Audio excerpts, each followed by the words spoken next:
were behind the bench for the champs today still? That's or correct, Max. That's correct. That is correct. We drafted well. What do you think of the week that Amadeus had? Yeah, Amadeus, he's he's drinking Red Bull before the first game at like 8:30. I'm like, Amadeus, it's not. So he's competitive. He likes to do well. You can see as the games went along, he got his legs, got more confident. He's super pumped up for a good summer of training. Obviously, it's going to be his first year pro. Got a little taste of it at the end of last year. But Amadeus is a sponge out there. He's a rink rat.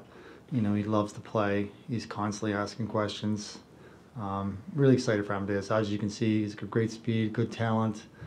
He's got hands, but he's driven too. He's very competitive. What were your first impressions of some of the new guys, especially Danielson and Sandy Pellica? Yeah, I had Axe on my team. Axe is a nice player. Played against Nate.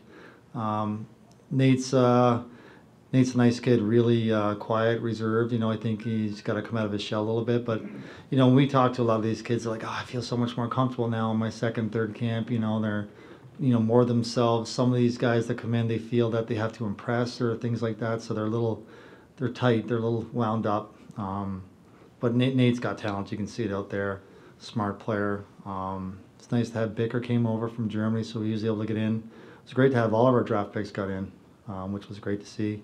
As you know, we missed a few development camps. Last year we didn't have some of the guys come over. It was good. Didn't have Noah out there, which was, the Dower Nilsson brothers were a little upset not being out there, and then Kilpin and Johansson, they had some testing to do. So missed a few guys, but overall I thought it was great. It was great to see everybody. Yeah, do you guys how much is it evaluation and just more learning? Do you want them to, do you tell these guys, look, you're not really being evaluated this week, don't worry about it? Yeah, Ted, that's exactly, it's, we say it, but I feel like they don't believe us, but it's more just education, come in, have fun, get to meet, hopefully your future teammates, which certainly we hope a lot of them will be. We just flood them with information, really. It's almost an overload. And then we just try to, we'll circle back with them, whether it's nutrition or sleep or, we do a bunch of different talks. But the on-ice stuff, the skating and the skills, a lot of these guys just need to continually work on it. Give them their testing numbers, things that they got to get, obviously almost every kid here has got to get stronger at some aspect of their body. They're 18, 19 years old. But you're right. A lot of these kids, we tell them at the top, this is an education. We're not here to evaluate. Like trying to tell Lambo, hey, listen, it's okay if you, don't score a goal, whatever he might compute it in his own mind. But some of these kids, they're just wired differently. I know Marco was just so mad he lost, but he's a competitive kid. You want the competitive kids, even if it's 3-on-3. These guys want it to win. What kind of difference do you have to check yourself on the staff of that sometimes? Because it's easy for us sitting back watching it being like, oh, that guy's like, do you almost have to check yourself or remind yourself of that sometimes, that you're not supposed to be evaluating and that you're just Me? teaching? Yeah. No. Okay. No. I just guys, at the end of the day, it's just go have fun, but you still want to work, right? You don't want to, dog it out there, but, just that's all I tell them, just go work, listen, be respectful, try to take in as much as you can, just be a good teammate on the ice. And all these guys were awesome this week. We had a really good group of kids, and they're eager to learn. Where have you seen Casper grow from a year ago till now? Casper was mature a year ago. He's terrific. Like, he's coming back from his injury, so he does too much, if that makes sense. He's wanting more and more and more like Casper. You might have to bring it back a little bit. So there's no issue with Casper and his work ethic and his determination. He's got high character. He's just a good person. Like, we're playing paintball the other night, and like, he loses, and he's like, hey, did you win? He's like, congratulations. And he's very sincere when he says it. Like, I would be sarcastically saying it, but he's just a genuinely good person, and he's a hardworking kid. He's very competitive. Dan, Shane Bunis going back for his junior year at Denver. What are you looking for from him in that? I thought Shai's made good strides. He's starting, you have to give these kids some time to figure it out and kind of like, whether it's learn from their mistakes or, trial and error. We can say and tell them, all these different things, but sometimes their own experiences is what's going to change it. And I feel Shai's a good player. He's got good size. He's got good hands. This is an important season. He's going to have his brother in Denver with him as well, so that'll be nice. Those kids were in for a few weeks prior to here, just getting acclimated with everything. What do I expect from Shai? Shai's going to have a big role in Denver.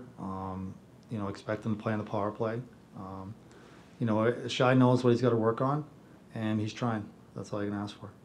Daniel, beyond his speed, what else stands out about Vicker? Oh, Kevin? He's always smiling. The small story is, obviously he's in Germany, so I'm texting him at I think 1 a.m. my time, which is, he's about to get up and go to school, and we're like, hey, you have a flight to come to camp, and he's like, I'm on it. So, super driven. We talked with his GM in Frankfurt. He's got good speed. I've never seen him play until he skated here, so I certainly think he's got good size. He's lean kid, but competitive. We'll see. He's going to go play in the DEL. It'll be up to him, for obviously like any kid on any team for ice time and opportunity.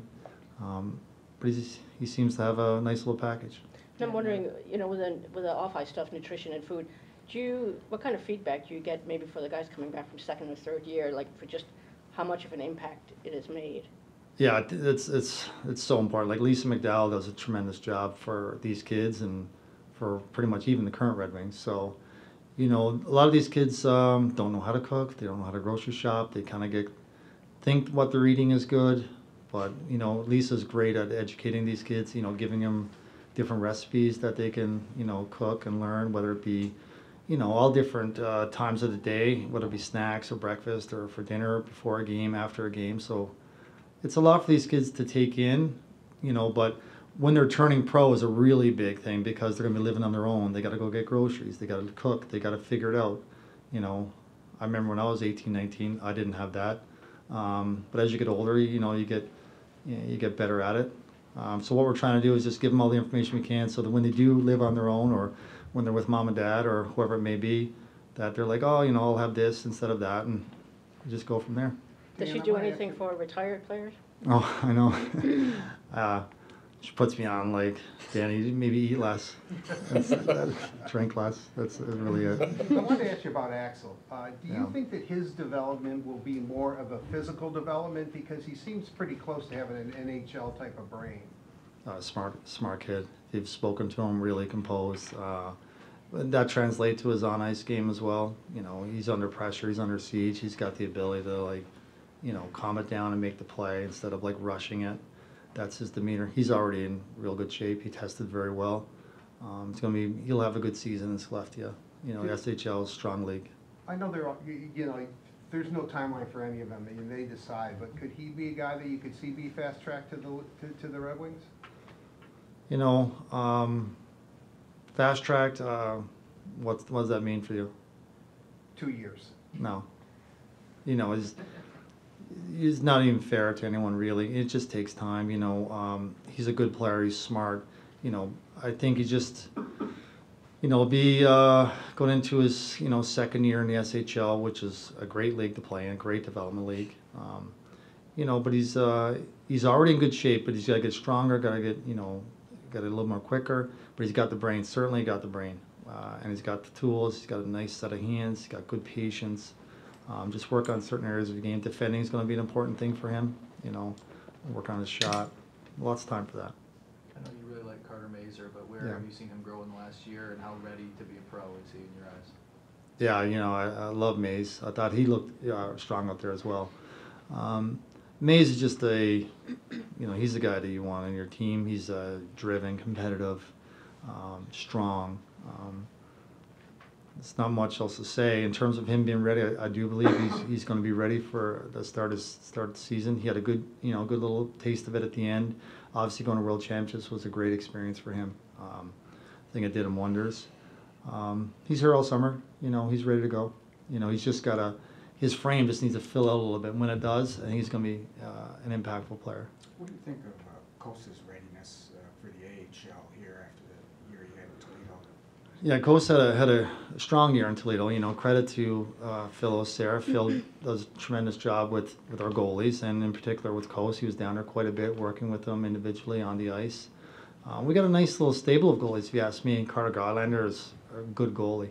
Had a great season last year. He's in great shape. It was great to have Trey Augustine. You know, is a good goalie. We drafted Rudy. You know, I think Coast, it's right there for him. He's had a good run in Toledo. They had a good team. Coast is going to be here working on his game with Phil. And it's all going to come down to, I don't know much about goalies, to be honest. I just know, if they stop the puck or don't. But for Coast, it's going to be the consistency in getting his mind right every day. But he's certainly grown. Coast is maturing. He's a fun kid. He's always joking and talkative, but he's a good goalie. He's big. He's good. He's gotten better. Can you speak to the quality of character that these prospects have? I know you've talked a lot about maturity and personalities, but what have you learned from this group? Yeah, it's one of the more mature group of kids. Red Savage is great. Keenan Draper, these Mays, Chase Bradley. They're all we went and played paintball. I know I brought it up a few times, but it's a fun thing to do. But it really shows you, what kind of kids you have. I don't know if that makes sense. When they say go, certain kids go. Some kids, methodically think, well, where should I go? Some kids, stay back and they wait. So it was a fun process to see. But we got great character kids. So it's always fun working with these guys throughout the years, seeing them, go from draft to their first year and then their second year, then they turn pro, and they just naturally mature, fill out, get better, but all good kids. So who's on your all paintball team? Oh my God, they targeted me like you wouldn't believe. I was first out in 2 of the games, trying to get around. These guys they had me pegged. Speaking of development, how have you seen Chris Draper grow in this role he's had the last 4 years?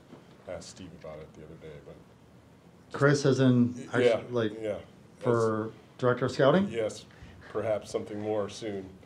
Oh, yeah. I hang out with Drapes every day, constantly playing pickleball and nonsense. He's passionate about it. At the end of the day, whatever you're doing, it's you got to work. You gotta. It's time. You got to put in the time, put in the work, and Drapes works out every day. He's constantly on the grind. He does a great job. I mean, he just tells me, he goes, I draft him, then he hands him to me. So that's the joking thing we do. But we got Drapes, a great guy. Obviously, he's a winner. He's passionate. He's so competitive, and that just bleeds down to his son. It bleeds down, to all of us. Everyone's kind of competitive. So. Who's the better pickleball player between the two of you? Who? Who's the better pickleball player? Oh God, we battle. I don't know. He'll probably say it's him, but we're okay. We're pretty even. You kind of shake your head at how much more these kids have at their disposal compared to when you guys were coming up. I mean, just the knowledge and just all the info and all the camps that they have. I mean, it's amazing almost. Yeah. Certainly everything's evolving, with technology. Everything's at your fingertips. Try to give them as much information as you can. You think nowadays that these kids should know it all. They don't, which is okay. And, that's why we're here, why we have different people in different areas to help them. Some kids are a little more aware of different things that they need to do. Some kids aren't. And, some kids you tell them, they listen, some don't. You have to tell them a few other times, but at the end of the day, we're just we draft these kids or bring them in as free agents. We're just trying to help them grow. We all know that their goal is to play, whether it be the NHL or professionally, but not everybody will. So, you try to put them in a path. If it's not going to be the NHL, that they're going to be successful as they move on different areas in life. What are the things that you and Phil talk about when it comes to, obviously, you mentioned his department, goaltending and everything like that, but what are some of the things that you try to pick his brain on or try to learn about so you and him can kind of work in tandem on that? Well, yeah, I always ask him, when I go to watch games, what do you want me to look for? Really, I look for, you know, does the goalie make saves? Did he win the, you know, how are his goals against? But I watched their lateral movement. I watched how they handle the puck. I watched their rebound control. I watch, are they square to shooters? Are they able to, you know, look around screens? Are they athletic? You know, pretty basic stuff, I think. But Phil's, you know, real smart, kind of knows. So he's certainly helped me when I go to watch games, when we talk with other scouts as well. So it's a really collaborative effort, if that makes sense. You know, if I go watch a game in Michigan, I'm watching the goalie and other players, because Phil's not there. You know, so we're always talking. We had a great group of guys to work with, no doubt. How was the bench communication between? Oh, you yeah, and that's today? right, yeah. It was good. I said, Phil, who do you want to go? And he just named 3 guys, and he went. That's all how it worked. Yeah, You guys should have coached. I wanted to ask you about Dylan James. I mean, he said he was disappointed in his freshman year at North Dakota, but you know, he looked. How would you assess where his game's at right now in his development? I wouldn't, you know, see, there goes these kids again. They get so, like, I would say Dylan, as a freshman in North Dakota, and they have a good program there. You know, he came in and had to find his way, and some weekends, you know, he'd make some freshman mistakes, and he would sit. But that's all part of it. But at the end of the day, I always look at it, where are you at the end of the season? And at the end of the season, he was trending upward. You know, out there in the last minute. I was in Omaha watching. He's out there killing a penalty. Scored a great goal shorthanded. You know, he's playing in the regionals as an important player. That's what I would be like. I thought he had a good season. The opposite of what he thinks. How did you like his development camp? How did you like what you saw this week? Good. You know, he's a legit rink rat. He's here. He doesn't leave. I think it was yesterday. I think everybody might have been gone by like 1 or 2. He was here till 4:30. Like, what are you doing here? He's like, he's looking at sticks, just, I don't know, messing around. He just doesn't like to leave, you know, so I liked him a lot. Could you expand on what you saw from Red Savage this week, and then what you're kind of hoping for him next season with the transfer to MSU? Yep. You know, love Red, know his family well. Obviously, it was a tough decision to leave from Miami, Ohio. But we got 3 kids over at Michigan State. We'll be there quite a bit. We know Nighty obviously is the head coach there. I expect Red to be a good leader for them. You know, play in their power play, penalty kill. Going into his 3rd season in college. Red's a high character, driven guy that, you know, you can count on as a coach. I thought he had a great World Junior. Skating's getting better. And you can, I guess, see it like every day now. You know, Red's a little bit older. He's been around, so he's taken that leadership role. It's a natural thing for him. It's not forced. It's natural. Are you consulting with him as he's going into the transfer portal and like making that decision, or do you kind of leave him to do that on his own? Yeah, I don't know which way to answer that. Yeah, he made it on his own. Dan, why didn't the Dower Nelsons play today? Liam and Noah, you know, went to get some imaging done on their upper body. They're kind of talking like a coach, like, you know, like, come on. Yeah, they just had to get some imaging done. It's just easier to do it here so we can see it, you know, we just don't want anything down the road, you know, that's pretty much all it was. Dan, just one more question on Tuomisto. Yep. Just the season that he had going from Denver to Finland. Yep. How do you feel he progressed and just his kind of readiness now for the AHL? Yeah, you know, Ante was in Denver, and I don't know whether he was, I don't know if he was happy. I don't know if that's the right word, but, you know, we went back to Finland, and I thought he had a good season in Finland. He certainly progressed well. Ante's is a smart player, cerebral player. He's a really good first pass player. So this is going to be a big test for him coming over his first year pro in North America, like anything. Just got to be patient and, you know, see how he goes. It's, you know, he'll be over here this summer and ready to go for prospects tournament, and we'll see.